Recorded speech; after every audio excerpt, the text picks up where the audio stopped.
ورحمۃ اللہ وبرکاتہ.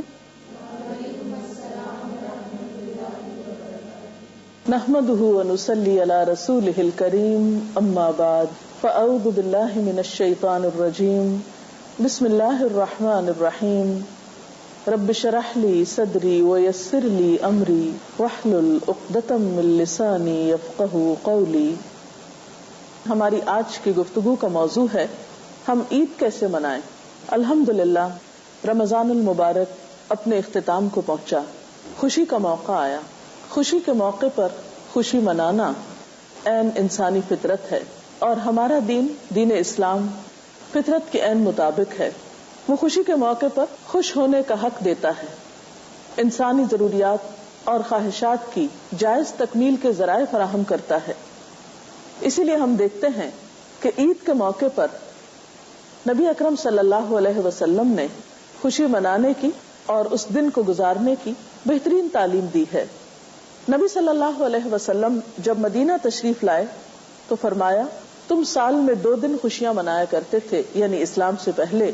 اب اللہ تعالیٰ نے تمہیں اس سے بہتر 2 دن عطا فرمائے ہیں، یعنی عید الفطر اور عید الاضحیٰ. یہ بخاری کی روایت ہے. عید کا تعین چاند دیکھ کر ہوتا ہے. عید کے چاند کو دیکھنے کے لیے کوشش بھی کرنی چاہیے، اور چاند دیکھنے کا موقع بذات خود ایک خوشی کا موقع ہوتا ہے. اگر ممکن ہو تو بچے اور بڑے سب مل کر عید کا چاند دیکھنے کی کوشش کریں.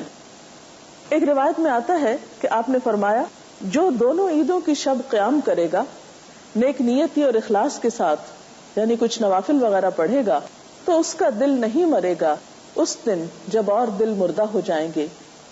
چاند رات کو ہی یا عید کی نماز پڑھنے سے پہلے ایک اہم ذمہ داری جو سب کو ادا کرنی ہے وہ ہے فطرانہ کی ادائیگی.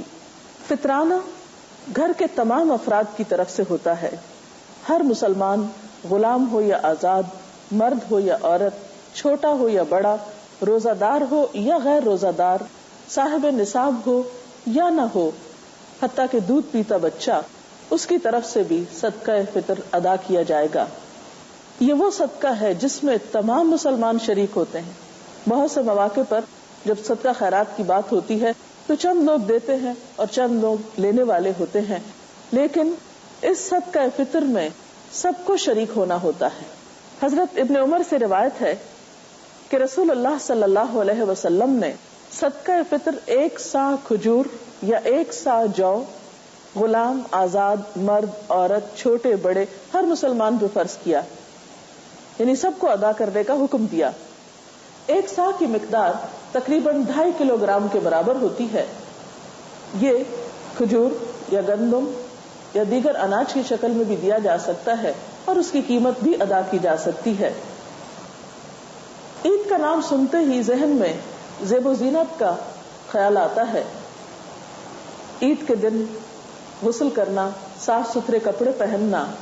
عید کے دن کی ابتدا بھرپور تیاری کے ساتھ ہونی چاہیے. اس دن خوشی کا اظہار کرنا چاہیے اور خوشی کے اظہار کے لیے گھر کی زیب و زینت اور اپنی ذات کی زیب و زینت کا اہتمام کیا جانا چاہیے.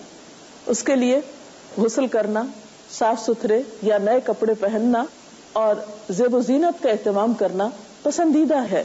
کے دن کرنے والے کاموں میں اہم ترین کام نماز عید کی ادائیگی ہے، لیکن اس کی ادائیگی سے پہلے کچھ میٹھا کھا لینا بھی سنت ہے. حضرت انس بن مالک رضی اللہ تعالی عنہ کہتے ہیں کہ رسول اللہ صلی اللہ علیہ وسلم عید الفطر کے دن کھجوریں کھائے بغیر عیدگاہ کی طرف نہیں جاتے تھے، اور نبی صلی اللہ علیہ وسلم تاک کھجوریں کھاتے تھے، یعنی 1 یا 3 یا 5. لیکن ضروری نہیں کہ کھجوریں ہی کھائی جائیں. اگر کھجوریں میسر نہ ہو تو کوئی بھی میٹھا کھایا جا سکتا ہے. عیدگاہ جاتے ہوئے تکبیریں پڑھنا بھی ایک مسنون عمل ہے. تکبیر کا مطلب ہوتا ہے اللہ تعالیٰ کی بڑائی بیان کرنا. ایک روایت میں آتا ہے کہ نبی صلی اللہ علیہ وسلم عید کے دن صبح سویرے نکلتے، عیدگاہ تشریف لے جاتے اور عیدگاہ جانے تک تکبیریں پڑھتے، پھر عیدگاہ میں بھی تکبیریں پڑھتے، یہاں تک کہ امام خطبے کے لیے بیٹھ جاتا، پھر تکبیریں پڑھنا چھوڑ دی جاتی. نماز عید کے لیے حضور صلی اللہ علیہ وسلم جو تکبیریں پڑھتے تھے وہ کچھ یوں ہیں: اللہ اکبر کبیرہ والحمد للہ کثیرا وسبحان اللہ بکرۃ واصیلا، یا پھر اللہ اکبر لا الہ الا اللہ واللہ اکبر وللہ الحمد۔ نماز کے لیے مصنون طریقہ یہ ہے کہ انسان جاتے ہوئے ایک راستہ اختیار کرے اور واپسی پر دوسرا راستہ۔ نماز کے لیے جاتے ہوئے سواری بھی استعمال کی جا سکتی ہے۔ اس کے علاوہ نماز کے لیے خواتین اور بچوں کو بھی حاضر ہونا چاہیے۔ اس دن صبح کے وقت سوتے رہنا اور بیزاری کا اظہار کرنا یا بار بار یہ کہنا کہ عید کے دن بہت بوریت ہوتی ہے، کوئی مزہ نہیں آتا، یہ ناپسندیدہ چیز ہے۔ اس نعمت پر، خوشی کے ملنے پر اللہ تعالیٰ کا شکر ادا کرنا چاہیے، اور شکر کی ادائیگی کا طریقہ کیا ہے کہ انسان صبح سویرے زیب و زینت اختیار کرے اور عیدگاہ کی طرف چلا جائے۔ پھر اس میں ہم دیکھتے ہیں کہ بچوں اور خواتین کے لیے بھی عیدگاہ جانا پسندیدہ ہے۔ ظاہر خواتین اپنی حدود اور شرائط کے ساتھ ہی جائیں گی۔ صحیح بخاری اور مسلم کی ایک حدیث ہے، حضرت ام عطیہ سے روایت ہے کہ رسول اللہ صلی اللہ علیہ وسلم نے حکم دیا کہ دونوں عیدوں کے دن ہم حیض والی اور پردہ نشین تمام عورتوں کو عیدگاہ میں لائیں تاکہ وہ مسلمانوں کے ساتھ نماز اور دعا میں شرکت کریں۔ البتہ حیض والی عورتیں نماز نہ پڑھیں۔ تو اس سے پتہ چلتا ہے کہ جن عورتوں کو نماز نہیں پڑھنا وہ بھی وہاں جا کر دعا میں شریک ہو سکتی ہیں۔ عید کا دن باہم ملاقات کا دن بھی ہے۔ باہم ملاقات کرنے سے مسلمانوں میں آپس میں ہمدردی اور محبت کے جذبات پیدا ہوتے ہیں۔ اس وقت ملاقات کرتے وقت تقبل اللہ منا ومنکم کی دعا دی جا سکتی ہے کہ اللہ تعالیٰ ہمارے اور تمہاری نمازیں، روزے اور دعائیں قبول فرمائے۔ پھر اسی طرح عید سے واپسی پر مزید خوشی کا اہتمام کیا جا سکتا ہے۔ مثلا ہم صحیح بخاری میں دیکھتے ہیں، حضرت عائشہ رضی اللہ تعالی عنہا سے روایت ہے کہ کچھ حبشی نیزوں سے عید کے دن مسجد میں کرتب دکھا رہے تھے۔ حضور صلی اللہ علیہ وسلم کے پیچھے میں انہیں دیکھ رہی تھی۔ حضرت عمر نے ان کو ڈانٹا، لیکن حضور صلی اللہ علیہ وسلم نے فرمایا عمر جانے دو، اور ان سے کہا اے بنی ارفدہ تم بے فکر کھیلو۔ اسی طرح حضرت عائشہ کا بیان ہے کہ عید کا دن تھا، کچھ لونڈیاں بیٹھی دف بجا رہی تھی اور جنگ بعاث کے متعلق اشعار گا رہی تھی۔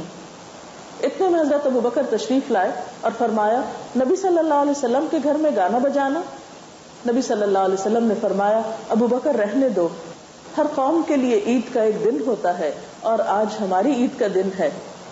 تو اس سے پتہ چلتا ہے کہ خوشی کے موقع پر خوشی منانا یہ بھی اسلامی طریقہ ہے، لیکن عموماً ہمارے ہاں عید کے موقع پر خوشی منانے کا تصور ختم ہوتا چلا جا رہا ہے۔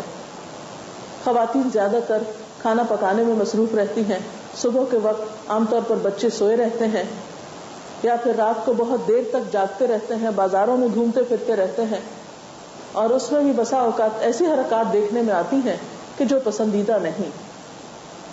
رمضان بھر روزے رکھ کر عید کی رات کو تقوی کے خلاف کام کرنا اسلامی اخلاق کا حصہ نہیں ہو سکتا۔